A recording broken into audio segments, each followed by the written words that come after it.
Hello. Good morning, good afternoon, good evening, all Earp CurseCon Hello. attendees. I am your moderator, Drisa, and it is my honor to be here today with what did Jen call you? The songbird of Canada, Martina Ortiz Aw, Luis, and the true. Hello. creator of Winona Earp, Emily Pamela Andress. That's Good morning, right. everybody. That's right. Hi, good morning. Hello. Thanks for How we having So doing us. excited to be today? here. Oh, so good. Summer's coming. Summer's coming. I heard y'all got snow. We did. Oh yeah, we got snow yesterday. It We was did. kind of the worst, but It kind of it's sucked. fine. Yep. I It's mean, It's Canadian exciting. good. man, they give it, It's they take exciting. it away. And it's Exactly. hockey time, right? You guys, the Maple Leafs are game 6 tonight. My guys are Yeah. out, Yeah. so I can root for you, I guess, because the Caps are out. You have So to, and Martina sings for them. I Come know I feel on. like I'm Yeah. obligated as an Earper. If I don't have a team in, it's got to be like the Maple Leafs by default forever and ever. Amen. Right? That's true. hmm 100%. I agree. All Yeah. right, cool. She's even got Done. Maple Leafs blue behind her, Martina. And I saw the package Yeah. they gave you. It's like amazing. You get that kind of swag on the regular. Yeah. That's very Um, cool. I mean, that was oh my god, what's happening? I feel like I'm freezing. Okay, No, okay, you're it's fine. good.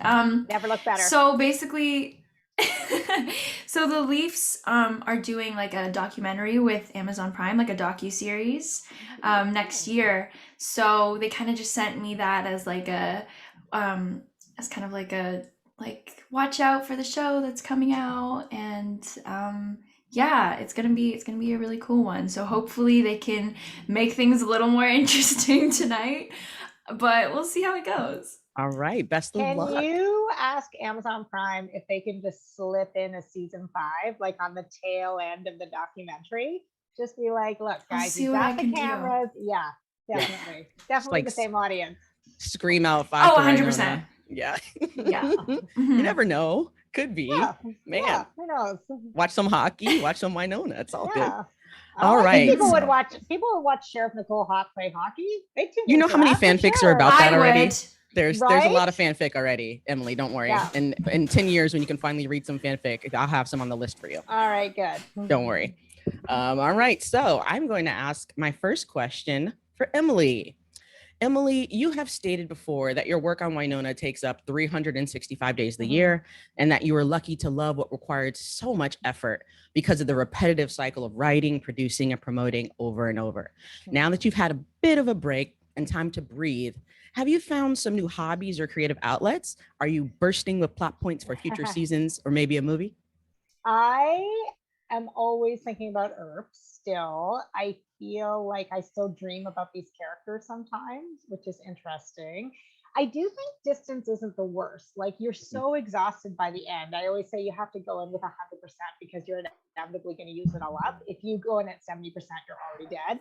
Mhm. I have ideas. I have like tiers of ideas, to be honest. If I have ideas for a season 5, I have ideas for a movie, whether the movie happens next year or 10 years from now or next generation. Like it's all kind of percolating. And yeah, I am thinking about like next projects as far as writing. I basically want to make gay Star Wars, hopefully. So maybe that'll happen.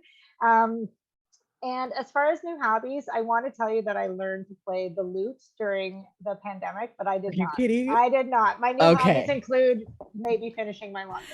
That's man, I was that's about the to be like struggle. the loot. Yeah, the Okay. lute. Do you need if you need some lute accompaniment? I'm down. I want Tell That Devil in Let's loop, do it. please. Oh, it'd be great. That'd It be probably awesome. exists. Someone's gonna make it. Someone's Someone's gonna gonna do it make it. now. Yeah, yeah. Now that they've seen this, yeah, for Yeah. sure. All right, Martina. It has been a Yes. whirlwind year for you in more ways than one. You have released 2 singles, "No Love," which is my jam, and "Irrelevance." Hey. Yeah, dude, that's my cardio right there. You have continued your role as the anthem singer for the Toronto Maple Leafs, and you had a fun collaboration I'll get to in a little more detail later. The last time you were at Earp CurseCon, it was your first convention ever. What have you learned about the Winona Earp fandom and Earpers in general since that time last September? That Earpers are built different, 100%. Real different. Earpers are crazy, dedicated, so passionate, just like the best people in the world, I think. And they're just like, you guys have been so kind towards me and so welcoming. I couldn't have imagined like a better show to have been on as like my first major TV gig. I'm just so grateful that I have Earpers in my life now. It's just like I've got all these new friends. It's so crazy and I love it. That's great to hear. We want you to feel welcome. I mean, it's kind of the brand of the fandom. Polite, no chill for sure. We love you, and we'll let you know that we love you. Okay, so Emily, you did a thing in 412. Oh, You had Rachel singing Wildwood, and it was just a ridiculously incredible moment. Twitter user at Heya Hot Earp, aka Geo, would like to know how you decided on Rachel singing that song in particular. Who originally came up with the idea? Were there a range of song options, or was it immediately clear that was the one, based on obviously it being heard by the audience in Way Hot's first kiss way back in 109? I mean, it's definitely always a process. I think we considered all sorts of different songs. We knew that Martina is an exceptional songwriter. So we were also like, should we do a Martina original? Should we do something classic, but like with a twist, like kind of taking like a male singer and re record it? But ultimately, I think it was like so much of the finale, it was a little bit of a wink at the audience. Like obviously it's funny because like Wayhawk wouldn't have heard that song, right? Like Right. they wouldn't, but for the fandom it meant everything. And So meta. so meta. And also just like I just think it was so many feelings in that song, Wildwood. I feel like it's both mournful and beautiful, wistful. So it also we knew it would work well with like both the Way Hot celebration, but also Doc leaving. Like it just had so many layers to it, right? Yeah, and then Martina just absolutely nailed it. Did an incredible job. Like it's so intimidating too on the day, right? To like stand up and have to sing it and then you record it later. But like I can't imagine doing it, baby. Like it's so hard. And I'm glad people got it, like that they recognized that this was kind of their song. And it was just like so interesting. It was such a good nod to how far this couple has come and everything they've been through. So and it's funny, I wavered a little bit, and then we have an amazing music supervisor named Andrea Higgins, and Shout out she to really, Andrea Higgins, yeah, the she's realist. incredible. And she was like, "No, Andres, this is the right choice." She was like, "Martina's gonna nail it. This is the right choice." So, Yeah, first time ever I really got to hear from Andrea was she participated in a podcast called This Earper Life, and it was focused on right, music. For the first time, I was able to hear her perspective, and it was incredible. I've heard Adeline talk about Adeline's side of a relationship with Andrea, but to hear how she crafts things together is just absolutely incredible. And that kind of leads me into my next question for Martina. You did an incredible version of the Christmas song, which featured our very own Dominique Provo Chalkley. And Yeah. you recently joined Adeline for a chat during her If You Know You Know concert. And you guys talked a Mm-hmm. little bit about music in general. And you joked, Yeah. and it better not be a joke because this is for real. This is real life. All right. I'm going to need a collaboration with somebody from the Earp fandom. Right. So I needed to be Flurry, Jill Andrews, Desiree Dawson, Lindsay Ray, or of course, Adeline. So who's it going to be? And Mm-hmm. when is your studio album coming out? I have been talking to somebody about a collaboration. I don't want to say anything about it yet Okay. because we're still kind of figuring things out. Mm-hmm. But I promise that as soon as it's like a solid thing, you guys will know. Okay. But I'm really excited for it and I really hope it happens. So, yes, just keep an eye out for that. We'll leave it there. We'll leave it there. Awesome. Okay, so Emily, in the 5 years since Winona premiered, which is crazy to even think about that it's been 5 years, right? oh my God, it was Ridiculous. like a zygote. Yeah, back then. Babies everywhere. Yeah. Do you have any stories that would surprise us about actors we might know who've auditioned for the show, or perhaps famous Earpers you were surprised to find out for fans?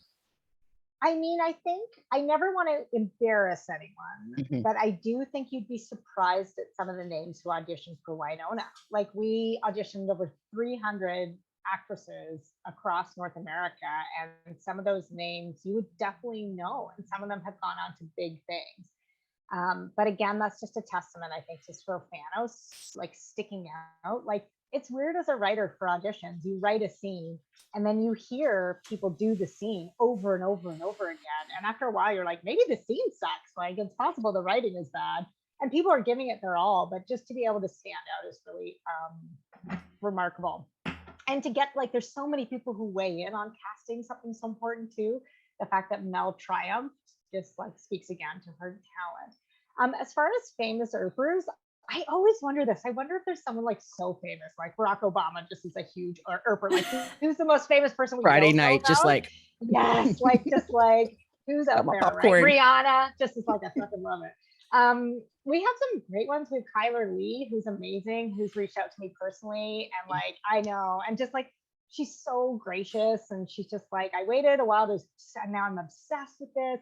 Piper Perabo really loves it. Jared Kiso, who is Letterkenny, he did a hilarious thing where he did like an interview with Forbes, and they were like, who's your all-time favorite actor? And he was like, Melanie Scrofano and Winona Earp is my all-time favorite actor, which was great. Love it. But yeah, I in my secret heart, I don't know if you feel like this, Martina. The Leafs, do any of the Leafs watch it? Oh my God, let's go, Tavares. What are you watching? Yeah. But I don't know, like, people keep it on the down low, but I'm always surprised in the industry. I meet people and they're like, oh yeah, that show is crazy. So who knows? But let's just make something up. Let's just say Oprah, huge fan. Cool. Massive Earper. Heard that too. I heard that too. Yep. Yeah. Yep. Yeah. Yep. Probably. She's cool. Probably. Yeah. Seems like it. Mhm. Okay. So, Martina, over the course Yes. of the season, we have seen Rachel bond foremost with Nicole, but also with Winona and Nedley. We did not, Mhm. however, see much bonding with Waverly. Well, now it's Way Hot and Rachel alone on the homestead, and they're going to be together for the foreseeable future. So what do you think Waverly has in terms of character traits, personality traits that Rachel needs and would be drawn to, something that they could bond over in the future? Well, I think Waverly, first of all, is probably the most mentally stable out of everyone. So I feel like she would just be the more logical one, and also she's very like smart and like facts and all. And I feel like if Rachel ever went back to school, Waverly would definitely be that person that like helped her with her projects and her homework, and like might even just like take over and do it herself. That But parent who's like also doing the I feel project. like yeah, and I feel like Nicole would be like the bad cop mom, and then Waverly would be like the good cop. So like Nicole would say something super stern to Rachel, and then Waverly would be like, yeah, but also here's $20. Do what you Aw. want. Like, you know what I mean? Like, I feel like that would be the dynamic. But yeah, I would like to see more Waverly and Rachel, honestly. Let's make it happen. Yes, that sounds good to me. Love it. Okay, so this next couple of questions are for both of you. This first one, Twitter user Morgan4K, aka Stacy, would like to know if there were to be flashbacks to show more of Rachel's origin story, what kind of things would you like to see reflected on screen? That's a really good question. I mean, I think it would be amazing to see Rachel make the decision to go back to Monument and Mhm. like set up shop, and like, how did she learn to survive the zombies? Like, I think even that would be an incredible web series or series of short stories. Like, just her Yeah. getting tough would be amazing. And like, how Yeah. close did she come to, like, I don't know, maybe something like that, becoming a badass, And like origin of a badass. And how did she like end up befriending a rat for like how many months? Yes. Yeah. Also zombie fighting, always Right. fun. Mhm.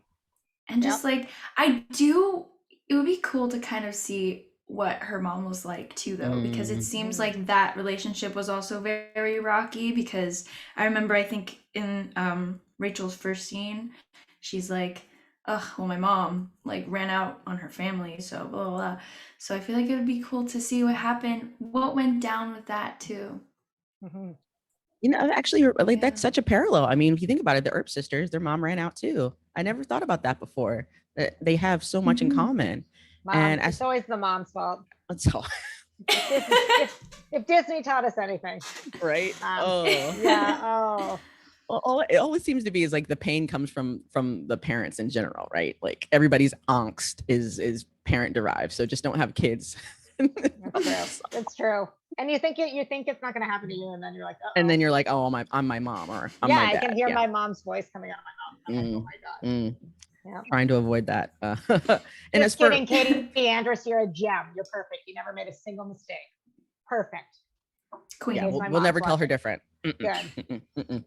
So I would like to ask you both. It's 5 years from now.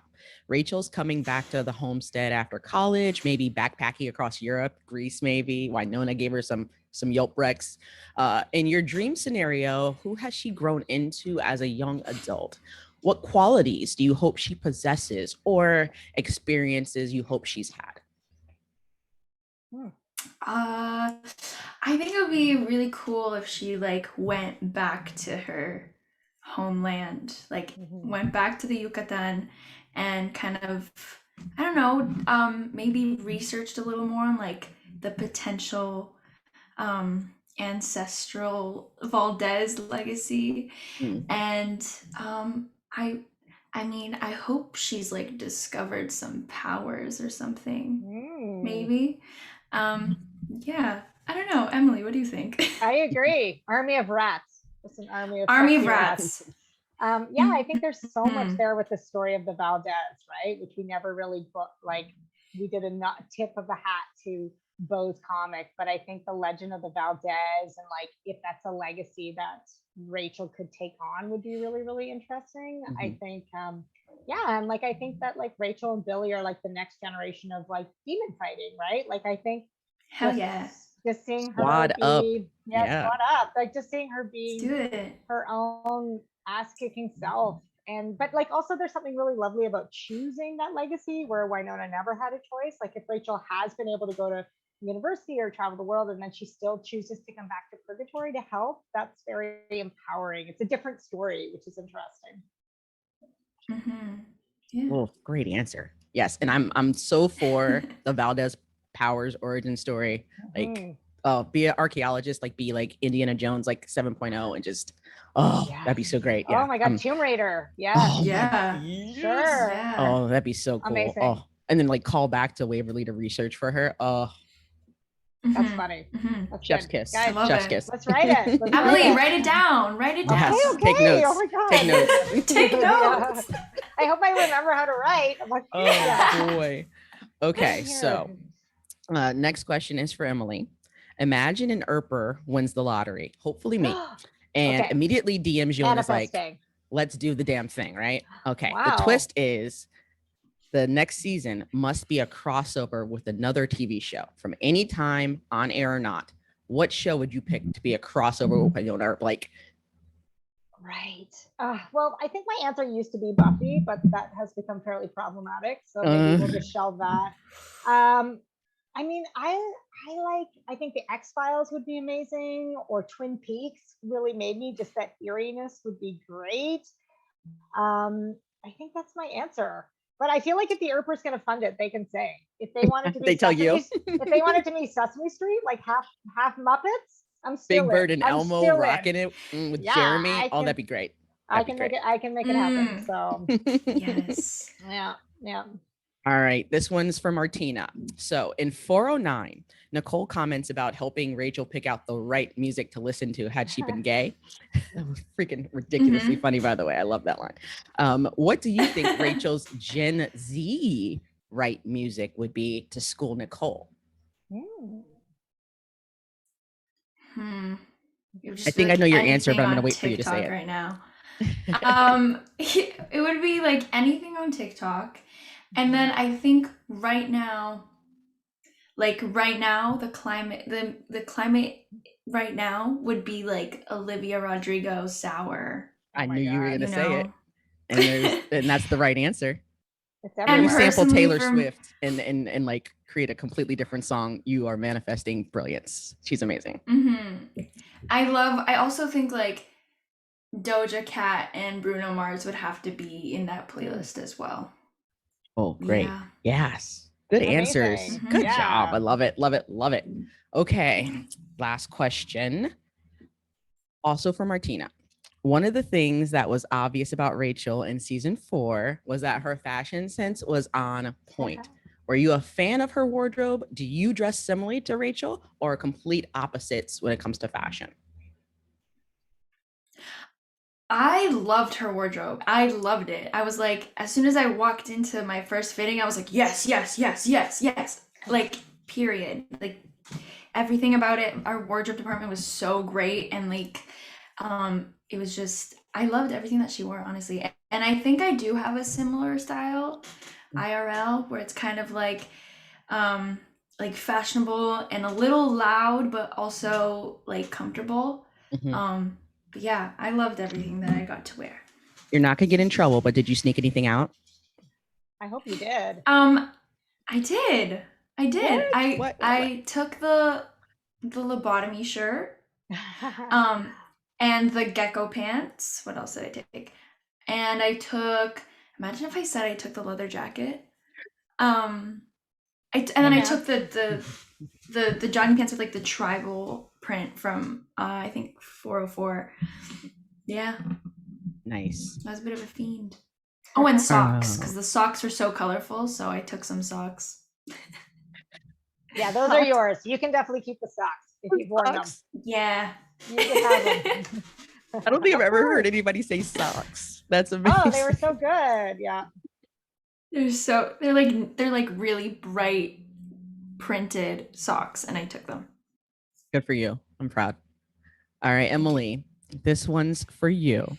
So, Okay. over the course of 4 seasons, I mean, you've done an incredible job with sort of layering all of the characters and allowing them to have their journey. Is there any one character, if you could, you would do something you did not have a chance to? Was there like a whole something that you had to cut out? Yes. Oh, there's so much. Like I would say Winona backstory, what the key around her neck opens, what's that all Yes. about? She always Mhm. talked about all the terrible things she did. So I think Mhm. like some of that coming back to haunt her would be great. Mhm. And then I think there's still more to tell about Nicole's backstory too, to be honest. Like I'm sure Kat will talk about this, but like there seems to be like different feelings about like where she came from and if she has siblings and whatnot. And the cult of Balshar, I still think that story has some runway, to be Mhm. honest. And obviously Rachel, like Rachel, we've just only met in the context of Purgatory and the other characters. So Yeah. I'm basically writing the Tomb Raider thing right now. Right. So Right. yeah, Let's do but it. let's do it. Yeah. I'm here for that. Absolutely. Okay. Well, okay. So I have just sort of a general question about the show itself. So you've made it a point to have a quote unquote no asshole policy, and you say that that makes the environment on Winona Earp exceptional, and quite honestly, something that is fairly rare. Looking at what's going on now, we talked about some of the problematic things that are going on in the world right now, as far as producers, people in control and in charge, and how things are coming to light about the actions. Would you just comment, like, what do you think about the state of the industry right now? Yeah, I mean, look, I'm going to be honest. It's like any workplace. Like we have a no asshole policy, but I'm sure people have slipped through, right? Like it's just like the nature of anything where people are being creative and there's a lot of ego involved. And also, like people aren't always going to agree, right? Like I'm the boss, so I might be someone's friend and someone else's asshole, just vis-a-vis the decisions I have to make, right? Mm-hmm, mm-hmm, As far as the industry, I think it's long overdue. Like just as someone even like marginally in the industry, I would say every single person who's been exposed, everybody knew that that person was a jerk. Do you know what I mean? Like Whedon, Scott Rudin, like Weinstein. The rumors mm-hmm. surround Greg Spottiswoode as someone who just got exposed by Mo Ryan for All Rise. He was a Canadian showrunner I've worked with. Yeah, No yeah. comment. Like I would No comment. say, Yeah, yeah. I just think it's extraordinary that like these people who generally are men got away with this behavior for so long, but I'm so happy that people aren't putting up with it anymore. And I certainly felt like I had my share of crazy stories when I started out in the industry. And now I feel like I have a conscious responsibility to the next generation to not allow, particularly young women on my set or in the industry, to kind of be privy to that kind of behavior. Like that's a very easy thing for me to be like, we're just not going to tolerate that kind of behavior. But look, like this is, I won't go on and on. But the last thing I'll say is like this is an industry that trades in like youth and aesthetics, right? Like look at this beautiful person. Like look how talented she is. Like that's kind of what the industry is about. So I think it is rife with predators and we just have to police it a little better. Mhm. But I am hopeful. I am hopeful. I think the fact that things are being exposed after so many years and not tolerated will change things pretty quickly. So Yeah. I hope yeah, so. I hope so I because hope so. I know we got to get it exposed to get it out, but it's disheartening. And I would never, I will hurt somebody if they try to do that to Martina. Let me tell you right now, you got Oh an yeah, army girl, you got an army now, yeah, so don't you yeah, ever worry, okay? yeah. We just have to get Thank rid of the you. narrative that like being an asshole is okay if you're an artist. Like I just Right. hate that narrative. Like, oh, they're difficult, but they're a genius. Mhm. No, It you don't doesn't have have to to be. be. Yeah. I've No. never worked with Yeah. someone good enough at their job to earn being an asshole, to be honest. I'm like, nah, you're Eh. fine. Yeah. Oh, okay. Well, fortunately, we have come to the end of our time together. I would like to thank our ASL interpreter, Natalie. Thank you, Natalie. I would like to thank you, Martina, for being here. I just want to say we are so lucky to have met you at the beginning of your career. We know you Oh, have thank so you. much ahead. Mhm. Thank And you. Thank It means a you. lot to me. Emily, thank you for first recognizing the talent in Martina and the rest of the incredible cast. And thank you for creating such a safe space for us Earpers to find their kin all over the world.